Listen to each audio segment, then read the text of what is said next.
Welcome to Shop Talks, sponsored by Hanes and Hirsch and the Ink Kitchen. And I'm Rick Roth from the Ink Kitchen, and also the owner of Mirror Image. Got with me here my buddy Tim Gibson, longtime industry guy, screen printer, garment guy, musician, all around great resource. Glad to know him. And we're going to talk today for a little bit here for our Shop Talk. How you doing, Tim? I'm good. Thanks for having me. It's good to see your face. It's been a while. Too long. The hugs will have to wait for 2022, huh? I know. Well, let's get right into it. So what are you seeing out there? You know, what's going on in terms of the pandemic and how it's affecting the business from your vantage point? Yeah. I mean, overall, it's seems to be recovering faster in retail, right? I'm sure you've seen a lot of this too.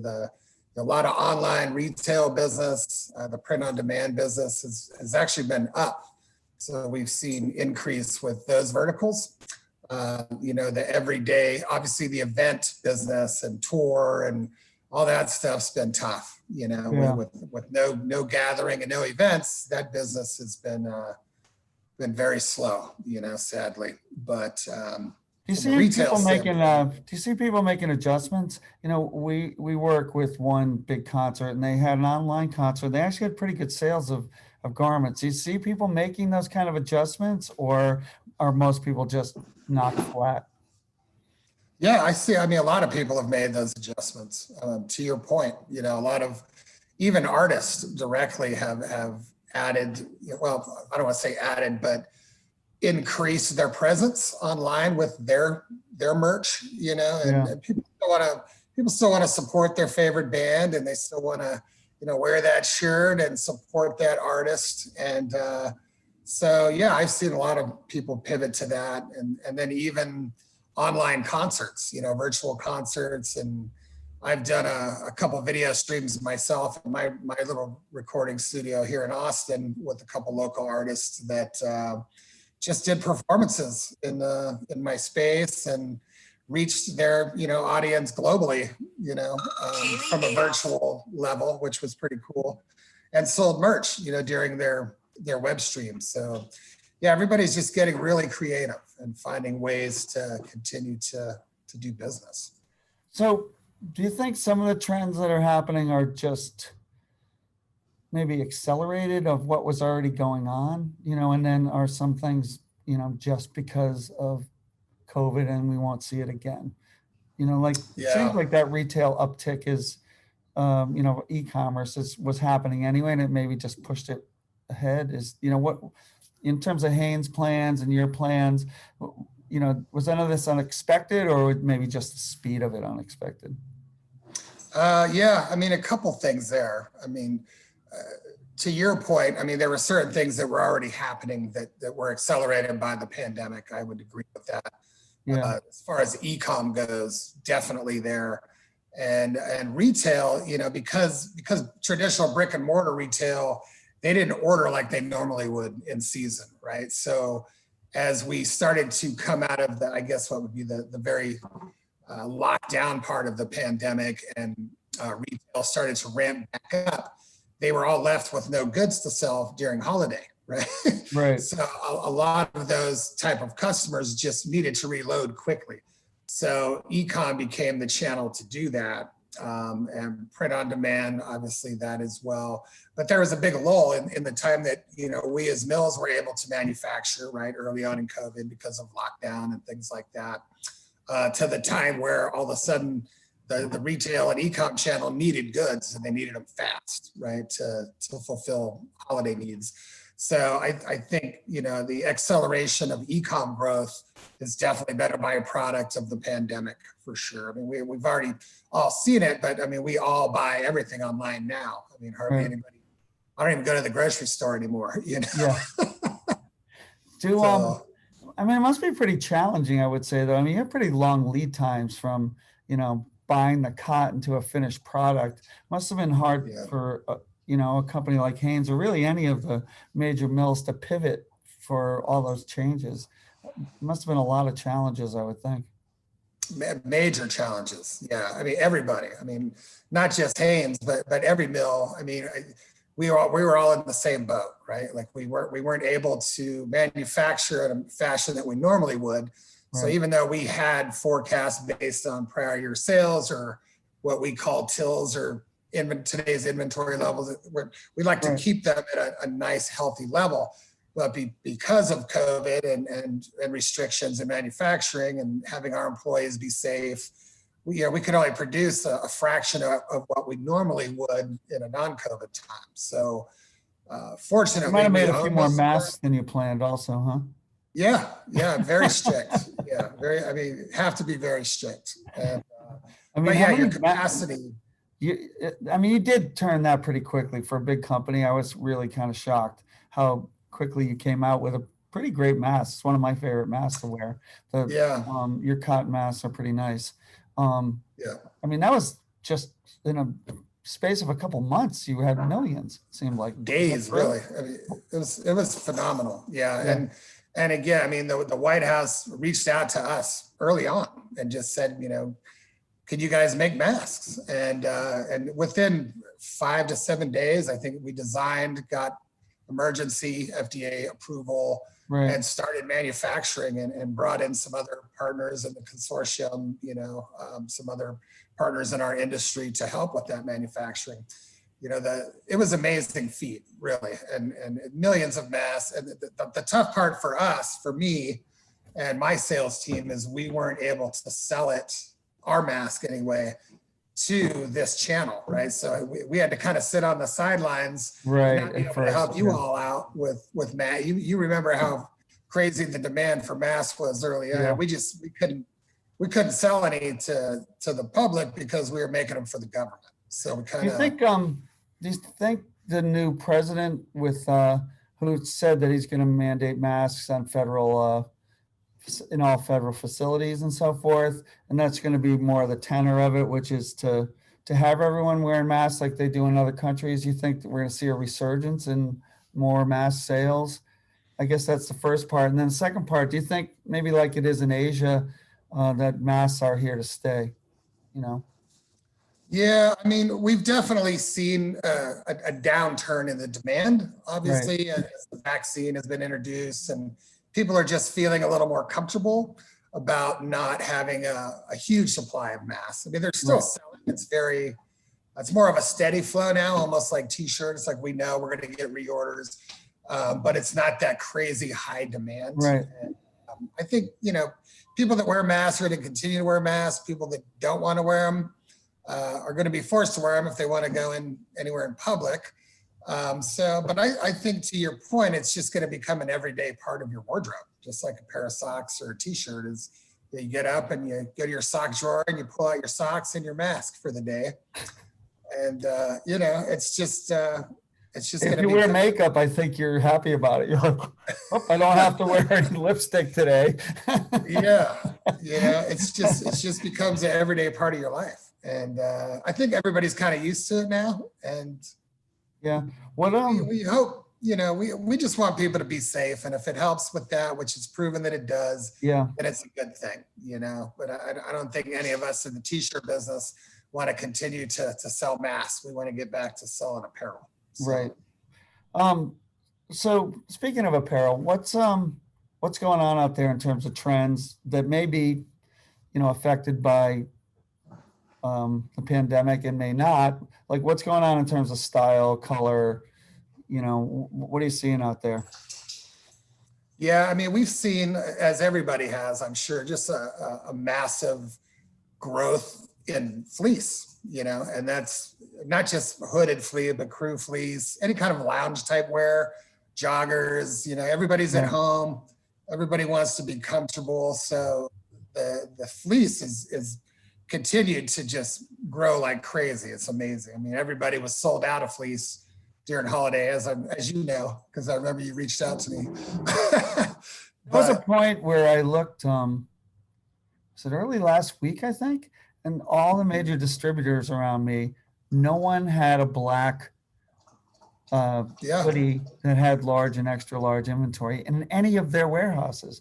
You know what I Yeah. mean? I'm talking about, Sandmark, TSC, Alpha Yeah. Broder, Doesn't matter. you name it. Nobody had any. It was Yeah. unbelievable. I've seen that, I was able to get some and replenish, and even some of the private mills that sell direct didn't have any. Like, it Yeah. really must be a crazy upsurge. And I guess also supply was down with Yeah. COVID, and the Twofold. factories, a couple hurricanes in Central America didn't help in the Mm, fall. So, yeah. it's been a challenging, right? It has been. Yeah. And even from a color perspective, white. If you would have told me a year ago or 2 years ago that white fleece would be the hot ticket, I would have just thought you were crazy, right? You can wear it at home and it stays white. If you wear it on the subway, you can't even get to work without it looking bad, right? Exactly. Yeah. And it's because people were doing custom dyes and tie dyes and graphic dyes. And so everybody wanted a white, cotton rich Yeah. product that,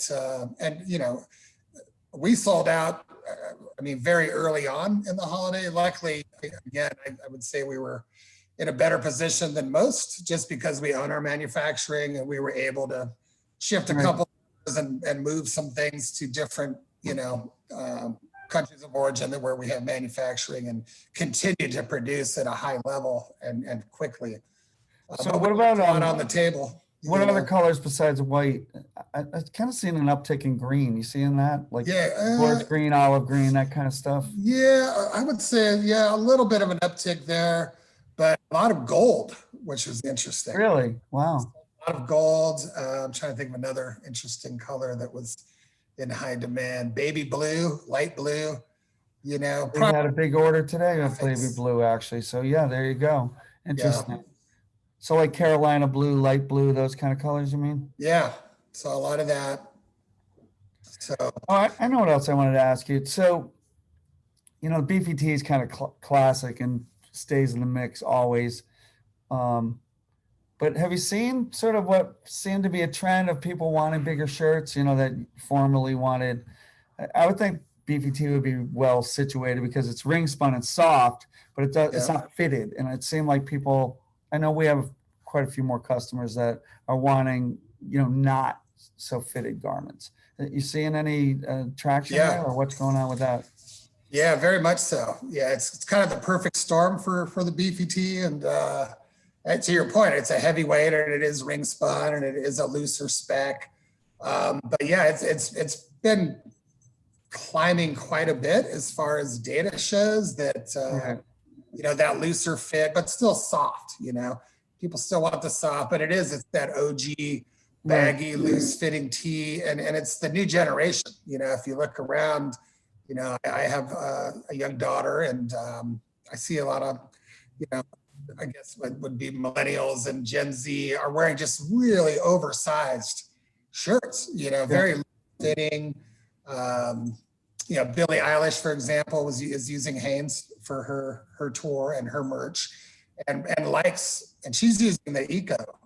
She's using a carded open end print. She loves it. So We have these one example. we have a couple YouTuber guys, that are, I don't know, they have a Yeah. following of like 350,000 or something, and they're going with the overspec shirts, Yeah, very loose or fitting. not overspec, but the looser fit. They're not going for the tight fashion fit. Yeah. Um, Interestingly enough, also is seeing the numbers in the bigger sizes going up. Right. I think everybody's putting on a few pounds during the pandemic. So, well, you can't get yeast to bake bread, I guess, because some people are making pies, cakes, and Yeah. breads, I guess, and they need it's a bigger thing, garments, man. right? It's a thing. Yeah. And sorry, my dog here is joining me. I have to give That him was a new co-billing. thing. What's that? Do I have to give him co-billing in this? Yeah, he does. Yeah. And the first time I've been able to have a dog in probably 12 years because I haven't been traveling as much. Oh, that's true. Yeah. So it's good to have a buddy around the house. But that's another question I have. I guess I've asked a couple other people. So what are you doing personally to, there's a lot of stress. Everybody's really stressed out and working hard that I know. what are you doing to keep your head straight, you know? Yeah, I mean, me personally, I mean, I'm a musician, right? As you know, and if you tell a musician or a guitar player or drummer or whatever that they have to stay locked in their house and they can't leave, it's exciting. So for me personally, I've just been writing songs and recording a lot, learning, educating myself on the stuff that I'm passionate about outside of work, being Yeah. music, so forth. But from a work standpoint and a career standpoint, I've really had a chance to kind of step back and educate myself, also how to be a better leader and a better teammate, and just get better at what I do. And Yeah. we all get caught up in the travel and going to trade shows and talking with people, but we rarely get a chance to kind of step back and look at how we're doing things and how we're managing our teams or managing our brands. And so I'm really proud of myself being able to really get better at that, I feel like. Well, that's cool. I think that actually the people I know that are not having as hard a time have learned new skills, got a lot of projects done. I know I got a lot of projects done at work and at home, and learned a few new things about, I do DJ, Yeah. radio shows. So I learned more about recording and, mixing music. And Yeah. I think people are functioning better that have taken on new things with the time that they have. So Yeah. what are the challenges? I know you're like a real road warrior usually when you're selling, you're, up close and personal and pride yourself in that, making that effort. So what are you doing to, you know, you can't do that. So what are you doing now? Well, any advice for people that have to do sales remotely? What do you learn now in the last 9 months having to do that? Yeah, I mean, what we're doing right now is, trying to stay connected virtually, and it's not the same. I can't hug you like I normally would. Yeah. I can't sit and have a beer with you like I normally would, but Right. yeah, just trying to stay connected, and a lot of time, and I don't even usually talk that much about business when I'm, reaching out to customers or friends, because most of my customers are friends. I'm fortunate that Yeah. this is an industry, and I've become really good friends with a lot of you all. And but just just being there, just being somebody to talk to, and a resource if there are questions or if there's things that I can help with to help them with their business, and just try to stay motivated and positive. It's easy. I think we all have days where we're very motivated, we're very positive, got a schedule, and then we have those days where we're just like, oh God, another day of Zoom meetings and Zoom calls, and and I think something came up on one of our internal company meetings that we have as far as staying engaged and motivated is we've all lost that commute, right? Like, so even if didn't travel nationally like I normally would, and you were just going to your shop or to your office, or if you're a wholesale rep, just going to see your usual customer, we don't have that time anymore that a lot of people use to kind of just, think about their day process. It's a time that you have between home and work. Right. And we don't have that anymore, right? I go straight from my coffee straight to my laptop and I start working, and that time is valuable. And since we don't have that, we've been trying to, like, I moved actually. We got a place out here in the country in Austin now. So I kind of walk around the neighborhood a little bit, take the dog for a walk, and kind of just, do a little bit of self-meditating before jumping into this world, because there's no separation between work and home life anymore. And that's toxic. So you have to know when to shut it off. And I think most people have found that they're more productive. So I think a lot of the workforce outside of people like myself that have always been remote and always traveled are really liking this and have been more productive. So I think you're going to see a lot of companies that traditionally have offices, they're going to start letting their people, work from home even after the pandemic. Hey, office space is expensive, right? If you don't need it anymore. Yeah, I wouldn't want to be in the office retail space market, right? No. any last thoughts you want to share about what's going on, or? Yeah. Yeah. I mean, I just, not for a shameless plug, but I'm just really excited about the direction that our brands are going in. And, since joining Hanes Brands, it's been over a year and a half at this point, and it's Oh, really? It's been that long. Wow. I know. Time flies, but just really exciting to see the direction of the company, the sustainability story that we're putting out there. And it's all things that Hanes has been doing for many years, just never talked about it. We're very excited about our new CEO. We have an amazing new CEO who's very marketing minded, very tech savvy, and a lot of big changes happening throughout all of our business units. And just excited. My job, I'm just trying to make the beefy tea cool again. I don't think it's that hard. I love It's beefy not. tea. It's not. It's happening all on its own. And alternative, watching the growth of alternative. We're doing some rebranding there is very exciting. So you're going to see a lot of really cool stuff coming out of Hanes Brands this year. It's funny, after I finish talking to you, I have to go pick up my car from my buddy that's a mechanic. He's known as the Diesel Ninja. And he at one point said, the beefy tea is like all the other, because, if you work on cars, you're hard on your shirts, right? He's like, the one shirt that's still going in my drawer, that's the beefy tea. That's what I want. Yeah. Like, he's like, you know what I mean? Like heavy duty guy.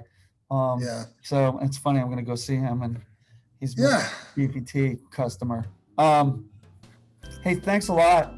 Hope you keep making some music, keep making some sales, and staying positive. We need a lot of that. And, we do. Thanks a lot, Tim Gibson, Hanes. Thanks. Thank you. Good to see you, Rick. Miss you, All right, man. I'll talk to you soon. See ya.